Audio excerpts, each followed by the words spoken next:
Hello, I'm Jeremy Rivera, your Unscripted Small Business podcast host. I'm here with Richard Hickman, who's going to introduce the expertise that he's been building for a generation that has culminated in his current venture called Piqued Consulting. Awesome. Thank you very much for having me.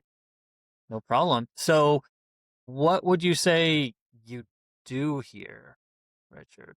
Yeah, so I run and I'm the founder and help run a marketing agency specifically geared towards high ticket coaches.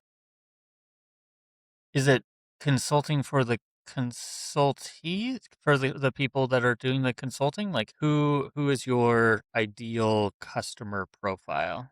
Yeah, so my ideal customer is a high ticket coach, someone who is in the coaching industry, coaches clients, maybe consults clients. That term can be used interchangeably, I think.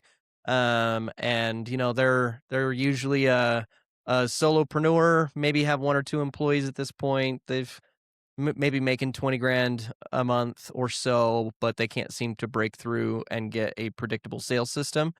They're, mostly relying on referrals and so forth, so we help them break through that referral ceiling and generate more predictable, cash flow. As a solopreneur, frequent consultant, and currently trying to grow my own agency model after switching up from being just a consultant. What is the most fertile ground that you find when you start your engagements? Meaning, Me- like, who's Meaning, is most it ready? not necessarily who's most ready, but like what aspect of that business is like going to give first fruits? Where if you put Oh, the effort into it, like where's the area where you're going to want to do the work first? I mean, you can always take the aspect of that everything needs to be worked on, but you yeah. do need to focus in, usually to invest in something that can have some sort of short to medium impact while you work on the bigger structure items that might take some time. Yeah, so the very, very first thing we do with everybody is, setting a foundation is what we call our first pillar, right? And it's usually by bringing in a CRM and a marketing automation platform. We really prefer GoHighLevel. A lot of these coaches we find might be using some sort of a CRM, but they're not using it to its fullest capability. So we usually come in and help them install a CRM to be able to centralize their communications. A lot of times they're still doing things on their personal cell phone. We'll get them a high level phone number so that they can do text blasts and be more efficient that way and automate things. And that way we can help them with kind of some reactivation campaigns right out the gate, as well as just making sure that we help them with their show up rate for any booked calls that they have, that they're already working on, stuff like that. So kind of shoring up that foundation with just some basic CRM practices is the very first thing we do for everybody. Any other items within that CRM checklist that you're trying to check off? I know CRMs have a really wide range of what exactly that means. Yeah. I recall Yeah. when I started in digital marketing, we had an ingrown CRM for our website hosting company, and we called it Skynet because it really was an abomination sent from the future to destroy us all. But CRM has become kind of a catch-all phrase for a category of software that does an insane range of stuff. Yeah. What falls outside of your, general suggested range of, okay, you don't need it to do these things, but like a core, fundamental set of stuff in that CRM stack that you think that coaches, consultants, really need to grab onto. Yeah, I think the first thing is making sure that all of your communication is in one place so that as you grow and scale your team, it's not like bring on a setter and now that setter has no idea what any of the communication has been because you've been talking to clients on your personal cell phone. That's very first is let's get a company phone number that is centralized that everybody can see. Next is making sure that we get the calendar integrated so that we can start automating bookings, and then show up sequences that help people who have booked a call actually show up. And then just lead automation so that like when a new lead comes in, speed to lead is a thing, right? We don't want to turn on ads if you don't have a follow-up system in place. We don't want to turn on ads if, it's going to take you 2 days to get to those leads. So we want to make sure that we put in some systems in place to be able to get some speed to lead actually happening. And with that is a pipeline. So a way to track those leads rather than just a spreadsheet or trying to keep track of things in your brain. Like we need to build some processes around this.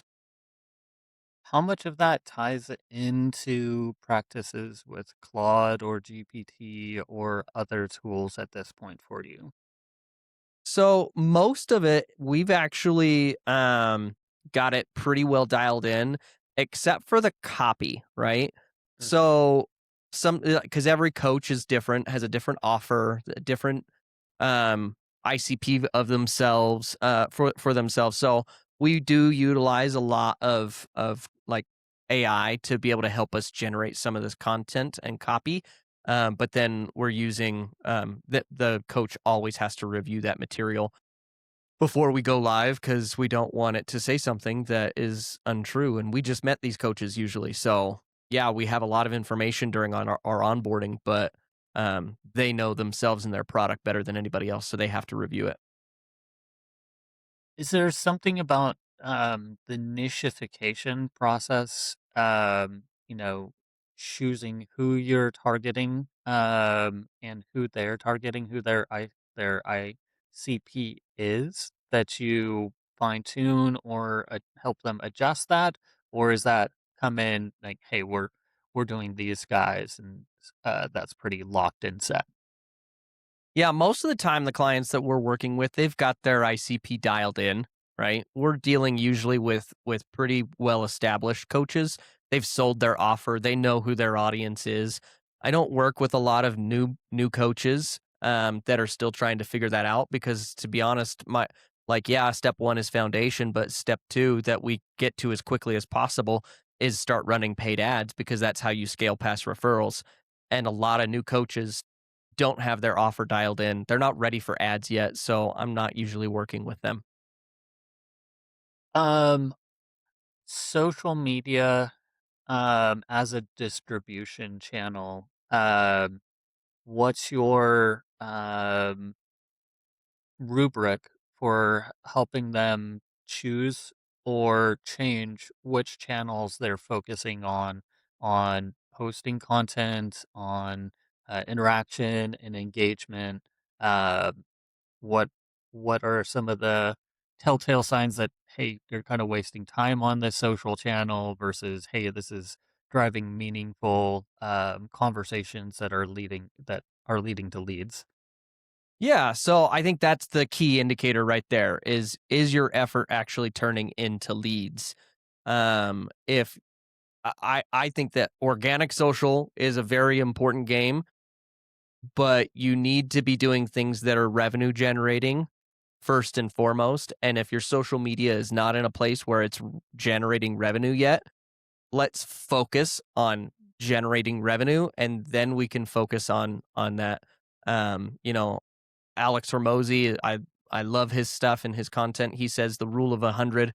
You're not making $100,000 a month yet. You need to be doing 100 cold outreaches a day and 100 minutes of content creation and there's a third one, $100 a day in ad spend.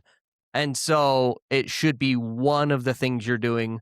If you don't have revenue coming in and you're just doing organic traffic, it's Mhm. going to take a long time unless you get lucky and something pops. And even then, you're going to have one post pop. You might get a few leads from it and then it's going to dry up again probably. You need something consistent and that's where ad spend comes in. And content creation is a long-term game, right? Alex Ramosi said he'd been doing this for a lot of years before he started actually getting noticed online. And so yeah, that's kind of my long-winded answer to that. I like it. I'm curious. what are some of the failures you're finding in the pricing models that the coaches that are coming in? What are some of the weaknesses? What are some of the problems of structuring either how they're getting paid, how they're charging, how they're following up, retention rates, etc.? So a lot of newer coaches that I end up on the phone with sometimes, and we tell them, "Hey, you're not ready for ads yet." And the reason being, a lot of times, is they haven't developed the self confidence yet to value themselves and charge enough money. So they're undercharging what they should be. And because of that, the math does not work. When you're an online coach, the cost to acquire a new customer is likely going to cost you several $100s. And if you're only charging a couple $100s for your offer, it's not going to be scalable because you're going to have to front money to pay the acquisition cost. When in reality, you want to be collecting enough cash in the beginning at the very front to be able to cover your cost of acquisition and cover the cost of acquisition of another customer as well. And so if you're not charging enough to do that and have some profit and pay for all your overhead, like you got to be charging more. So that's why we usually don't work with someone unless their offer is at least $4,000 to $5,000 minimum, because you need the money for your cost of acquisition. With that trade-off, it seems to me that at a $4,000 to $5,000 price point, you're more looking very often at a B2B space because in a coaching space, $4,000 to $5,000 out of a personal bank account seems rather on the high end.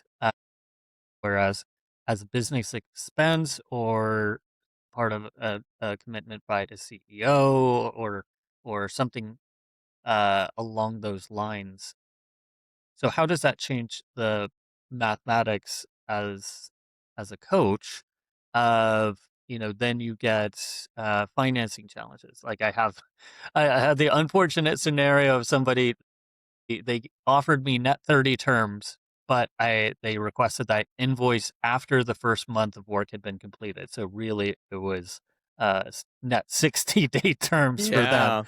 Yeah. Um, which I had to take because of at the time my financial situation. I'm like, okay, I really don't like this. Like you're giving you 2 months worth of work before I see a penny. But how do you play that game of if it is higher dollar, then it could drip in slower? Yeah, and that's where you've just got to make sure that you're I like to tell people charge enough to where you're not having to make those types of concessions, right? So the idea is, like, a lot of these coaches, beginners, they're trying to quit their job. So it's like, okay, you need to be charging $5,000 for your offer so that you can eventually quit your job and you don't have to make concessions like that. Um, that's the goal, is to charge enough and kind of stick to your guns and be like, I'm sorry, that's not the way this works. So it's pretty much more set down, hey, payment upfront portal versus allowing them to use any sort of like invoicing process. Yeah, it's either upfront or maybe half now, half in 30 days. But coaching is most of the time you're paying for it before you get it, because otherwise you start getting into the pay on results land. Right. And that is a place that I highly recommend every coach stay as far away from as possible. That's good advice. I would say that it only really works when you become part of the business model. Like if you get a piece of it or you have a profit share, that can't be revoked on a rolling month to month basis because, hey, your advice was great for first 12 months. I don't need you anymore. Yeah, There goes everything you did worked and you're giving them more good stuff. And then their hockey stick starts to go up like, yeah, see ya. yeah. Uh, which I guess in one way is a difficulty that's always going to exist with successful consulting, right? Like once they take off, they don't need you anymore, baby. Well, sometimes the goal would be to position yourself in a manner that they still need you, right? I have some clients, they've been a leadership coach for 20 years. I was blown away when he told me that. He's like, "Yeah, I've had clients that I have been coaching, and yeah, in the beginning we were talking like, once a week, and now it's like maybe once a month or once a quarter, but like now instead of being a coach, it's Mhm. moved more into an advisor role, right? And so you position yourself to where you're still valuable and still an advisor Yeah, rather than I'm just here to perform a service and when I'm done, I'm done. got it. So it's a mindset and relationship shift. Relationship shift for sure. Yeah, if you stay in that, I'm just going to coach you get to $10,000 a month or something like that, right? Then they get to 10,000, they're like, okay, I'm done. It's like, well, no, that was step one. Now we got to get you to 50, and I can still help you, right? That was just step one, and so forth. So positioning yourself to where you develop that really good relationship with that client, rather than just perform a set service. I'm curious, what's your villain origin story here? How did you land on the business model of coaching the coaches? So, yeah, so I originally actually went to school for and was in the world of cybersecurity.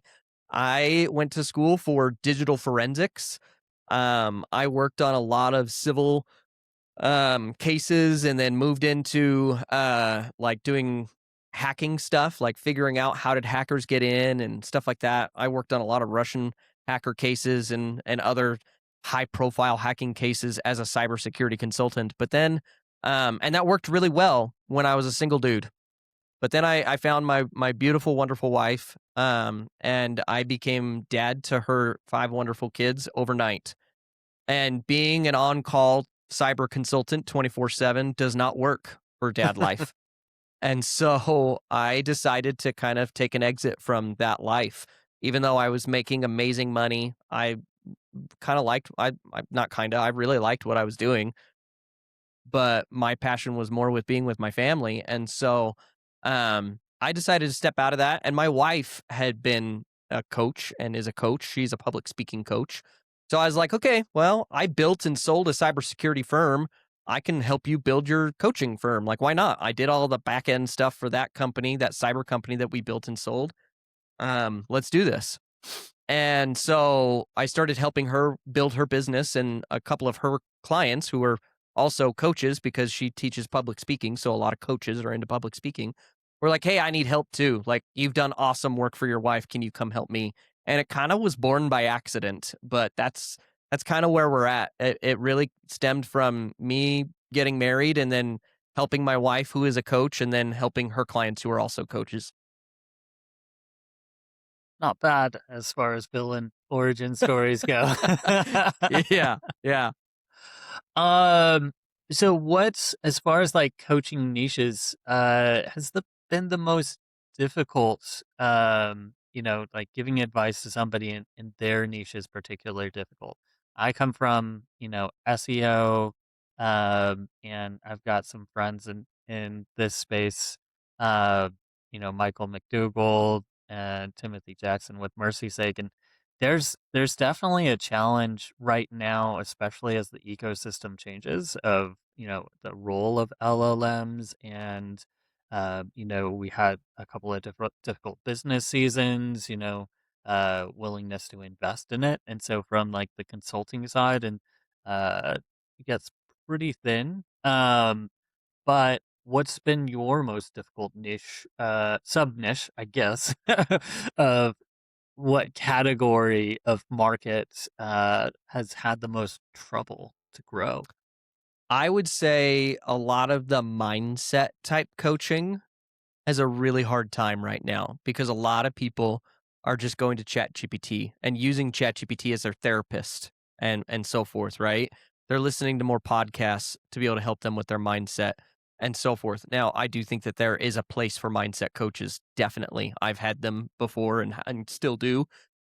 And I think that they're very important, but it's really difficult to approach a cold prospect and convince them that you're going to help them with their mindset to be able to start achieving more. And it's just a lot of like I'm going to help you be more successful. I'm going to help you and it's true. Mindset helps you with that. But it's hard for people to spend money on it when there's not a trackable ROI. And it's hard to track the ROI on mindset. If you have a good mindset, you kind of just know that like, yeah, I know that if I didn't talk to that mindset coach and fix my mindset, my business would not be the way it is today. And so I can track backwards and say, I know that I've made $1 million because I hired that mindset coach. But to look at that facing forward is really difficult. So that's what I would say is the mindset stuff is really difficult right now to overcome that barrier. Business coaches, it's great. You show an ROI and they're like, "Hey, mathematically this makes sense. We overcome objections. We move forward because we know that we're going to make money from it, or at least we think so, right? That's why we're hiring that business coach. It's the mindset that's tough right now." What's the most esoteric niche that you've consulted the consultant in?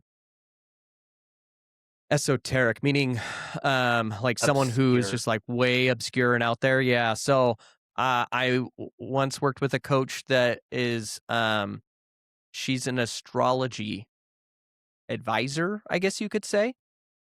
Um, which I definitely, believe in some of that kind of stuff, but I'm not a huge relier on that kind of stuff. And I think that there are a lot fewer people that do that. And so it's tough. That one's tough for sure. You got to find very specific people that are into the same thing you are when you're an astrology type advisor and coach. You touched on one aspect of the way that LLMs are changing the arena for your clients, which is literally just asking ChatGPT and paying $20 a month for your Claude to play a therapist role. Yeah. What are some of the ways that you are using it as a potential channel or understanding or helping them harness or utilize it as a new discovery channel, as a way for them to get found? Yeah, so you mentioned SEO, right? And I think nowadays there's another step to that. There's a lot of different terms for it. I refer to it as AEO or answer engine optimization. I've also heard generative um, engine optimization, right? Or GEO. Search Um, everywhere yeah, optimization is the one right. Just I came up in my last yeah. one. So, I think building our websites in a manner that matches that AEO strategy, just like we can't just throw up a website and it's going to magically rank on Google.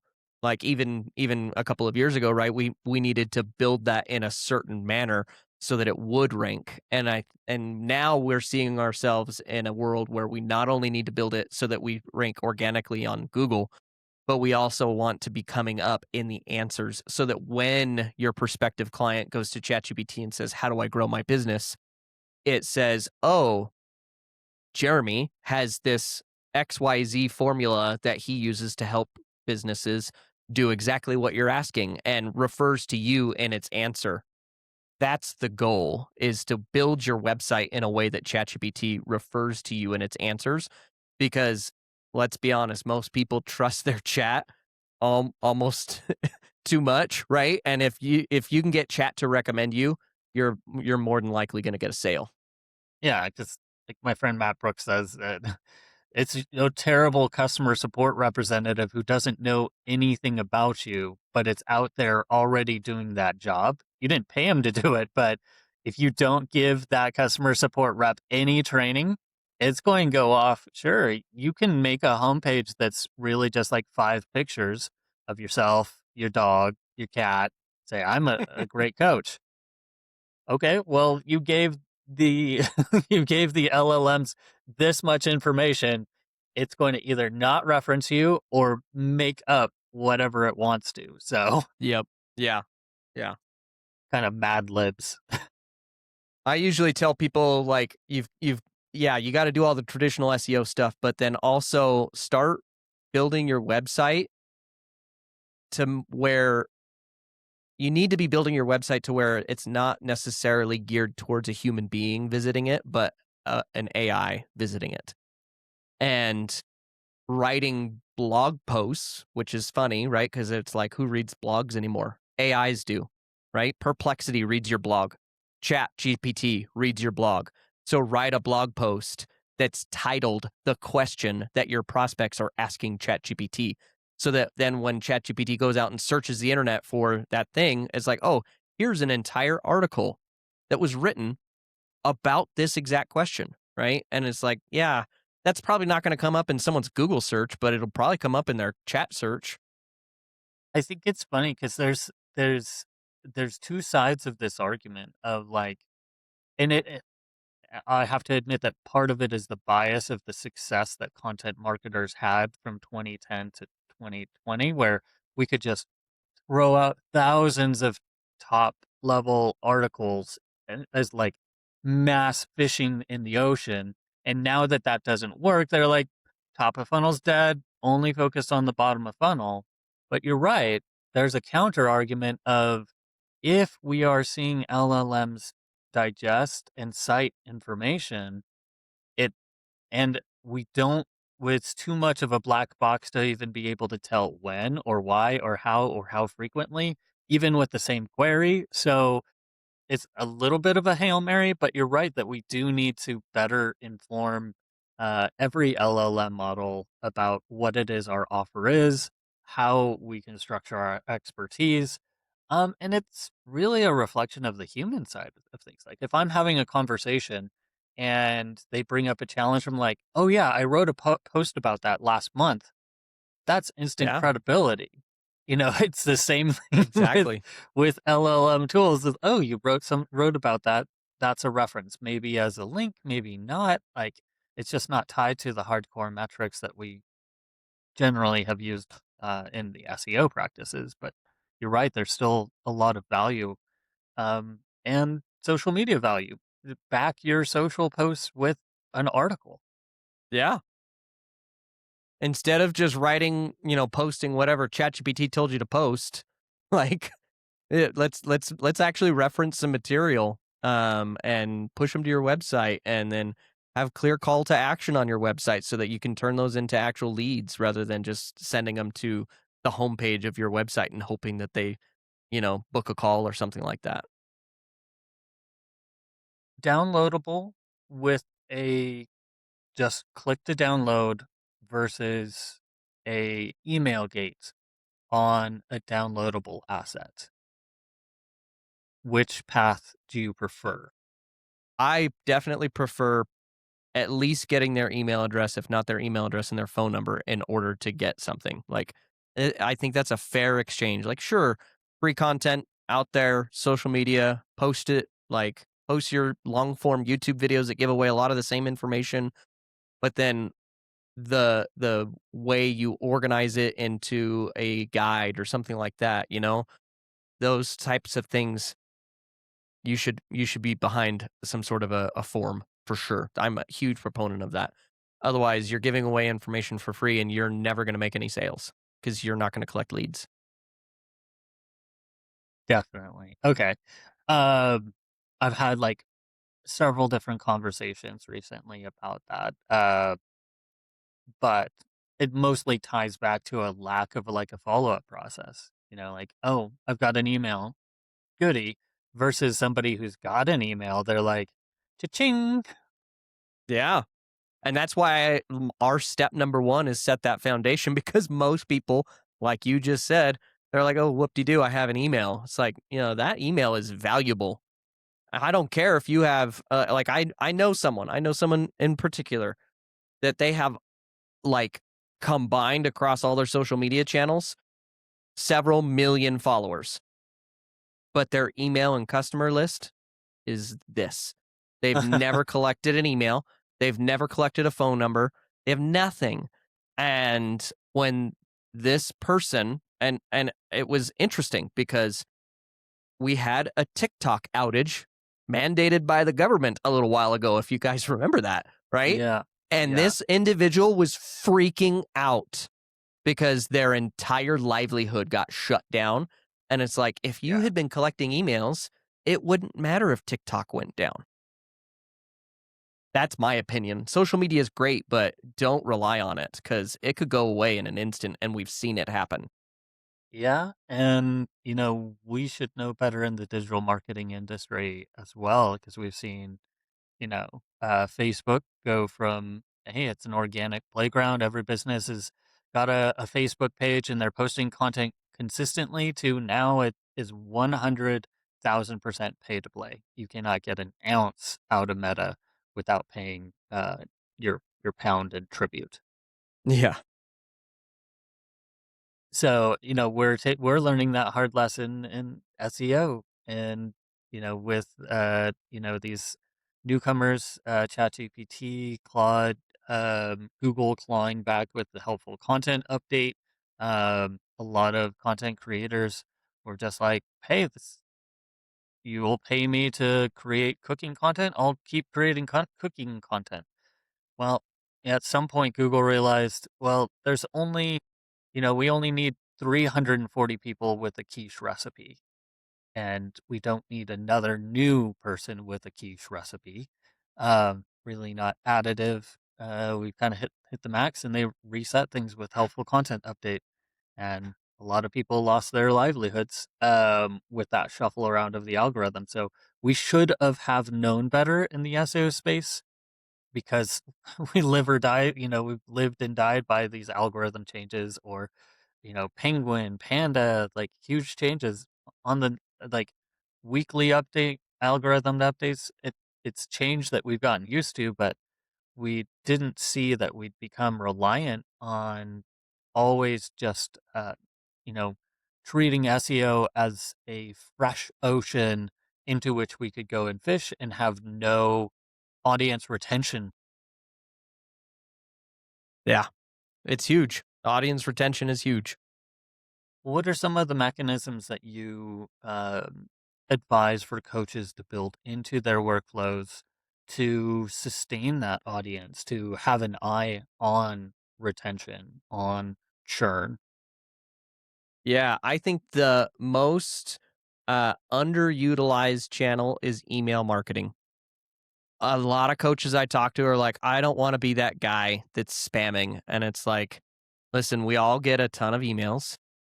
To be honest, you need to make yours just better than the others. And I know that sounds, easier said than done, but that's what really needs to happen. You need to nurture these because if you only email blast when you've got a new offer or you've got some event and every time you email, it's an ask, Hmm. no one's going to open your emails and you're not going to nurture that audience. You need to be sending out value add emails once a week minimum. I love him or hate him. Grant Cardone talks about how he will email people 5 times a day and he has a huge email list. And sure, we might be annoyed by it, but like I've not unsubscribed from Grant Cardone.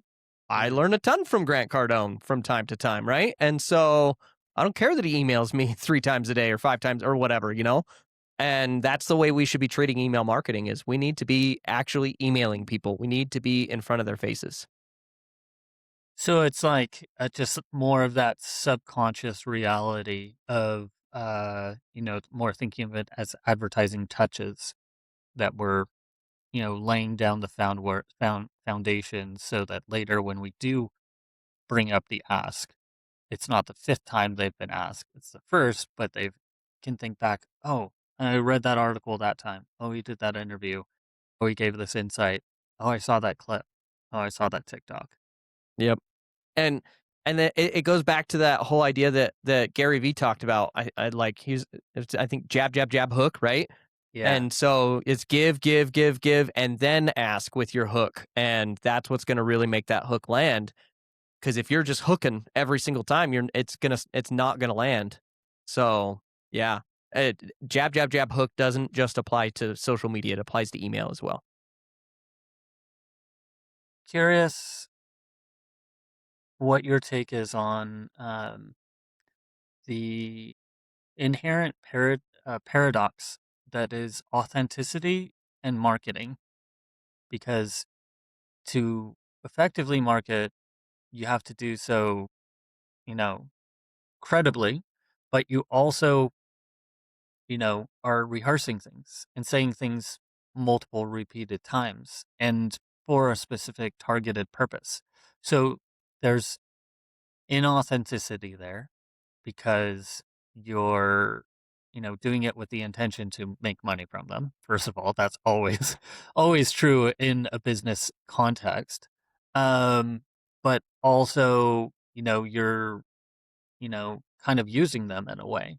So how do you check the box of authenticity as a requirement of that human to human interaction, but also accept the reality of well, it's still a business, and I'm trying to get money. I'm trying to get paid for what I do by you. Yeah, so I think that it's first of all, if we are approaching it in a, you know, I'm not being authentic about this and I just want to do this for money and I'm just using you to make money. I in my opinion, that's a bad person. Steer clear of those people, right? I like to work with clients that are, yes, they have a livelihood, right? And but their goal is to help people. That's why we become coaches. That's why most coaches become coaches, because they have a goal. They're like, I did something awesome and I want to help people do it the same thing. Yes, it is valuable and I need to make a living and I'm going to make money and I might even get stupid rich from doing this.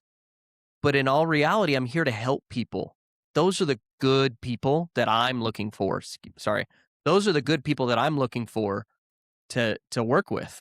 If I come across someone that is like, "No, I'm just in it for the money and I don't really care. Like, just give me a script and I'll do whatever you think is gonna make me the most money," I'm probably not gonna work with that person. I don't wanna work with those people. So then it really comes down to, because I run into that a lot more in sales, because that's just the marketplace there tends to lead to more, more fake friendliness. But, Mhm. you know, I guess it's a good byline of like, hey, you know what? Some people just are like that. So maybe they're just not the ones that I work with. So it's being Yeah. selective. It is. It's being and it comes back to like we were saying before on that example you gave of the net 60, like, we've just gotta be in a position where we can say no to people because we just don't deal with that. Yeah, because desperation puts Exactly. puts off an odor, in that Yep. conversation. Like if you really need, if you're really hurting, then it can come across in the way that you're positioning your offer. Yeah. And the people that are inauthentic and just in it for the money, people can smell that. They can smell it. They know. They know. Um, I'm curious, have you done a lot of podcast interviews recently?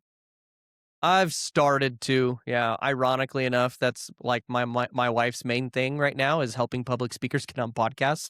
And so that's why I've now kind of started doing more podcast interviews. And then I recently started my own podcast. So yeah.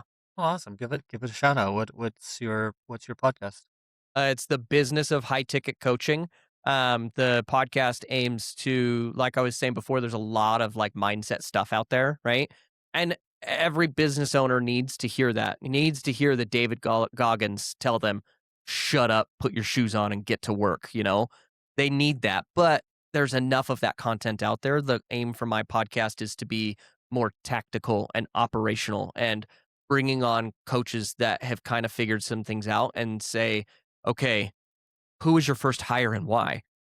What marketing tactics actually worked? What didn't work? What was the biggest waste of money in your business? Like, that's the type of stuff. So, cause like hearing the you just gotta grind sometimes is, yeah, that's true. But what do I actually go do? Yeah, That's what I'm grind what, where, for grind how what? What do long? I do? Yeah. Grind what, That's where, the for how long, in what direction, with yeah. what gauge grindstone? Is it a lateral? Is it cross lateral? Give me specifics. Exactly. That's the aim of my podcast, is to give the specifics so that when you hear the David Goggins type material that says get out there and grind, you can come to my podcast and find out what exactly that actually means and what you need to do. So it's going to be launching soon. We haven't actually launched yet. I've got a couple of interviews in the hopper. I want to make sure that I've got a bunch so that I don't like start producing episodes and then run out of episodes because I get behind or something. So I want to have a bunch in the bag before I start releasing episodes, but they should be starting off pretty soon here. So, well, I'll put a placeholder link in the show notes and update it so people in the future listening to the sound of my voice from the depths of history are like, "Oh, is that live?" Instead of like, "Yeah, launched at some point." No, I'll add it to the show notes and then update when you actually do launch. I'm Perfect. curious, Thank you. what is a question that you haven't been asked in your other podcast interviews that you wish you had? Ooh, that's a good question. I don't know that I have one that I maybe haven't been asked, but I remember someone asked me once a question that I really, really liked that I hadn't been asked before. And what's interesting too, because it feels like a no-brainer to me, but like I brought up um, became a stepdad to 5 kids. We've had one more since then, so I have 6 kids. And they asked me like, "How do you balance being an entrepreneur and a dad to 6?" Right? Because a lot of times my podcast interviews are all about business and so forth, and that's great. That's what I'm here to talk about. But my passion is my family, and so for me, it's sacrifice. I'm an early riser. I'm up between 4 and 5 most days so that I can actually get some focused work done before anybody else wakes up so that I can spend time with my kids. Because the goal is to raise kids that wanna come back home after they're adults. And so and that's my goal. And I have 2 adult kids at this point now, and one of them still lives at home because she doesn't hate us, and the other one comes home regularly. Granted, we bribe her with free food, but she comes home. She doesn't hate us, and that's the goal: is to make it so that our kids don't hate us and want to actually spend time with us when they don't have to. I had a fantastic interview with George Rivera, and he has like a small table for CEOs and founders to nurture for men a particular culture of don't abandon your family for your success. And it really struck me because there have been times where I have been on that hustle train. Um, I've chosen now to live more of a entrepreneurial life as a freelance consultant, but there was a time where I was commuting uh, 1 to 2 hours each way to get to a job. And when my wife got pregnant, I'm like, I can't be, have a variable factor of 1 to 2 hours of extra travel per day. And honestly, the pay wasn't that great. I just kind of settled into this corpo expectation life. And, the 9 to 5 kind of, it can suck your soul out. Yeah. Yeah, it can. Good for you for giving it up. So kind of wrapping up, give a shout out for your domain name. If there's any special resources that you'd like to point people to, any upcoming events or interviews that that are being released, I'll make sure that anything cool gets linked in the show notes. Anything you give me that's crap won't get linked in the show notes. I'm kidding. It'll all go into the show notes. I'll let people make their own decision whether it's good or not.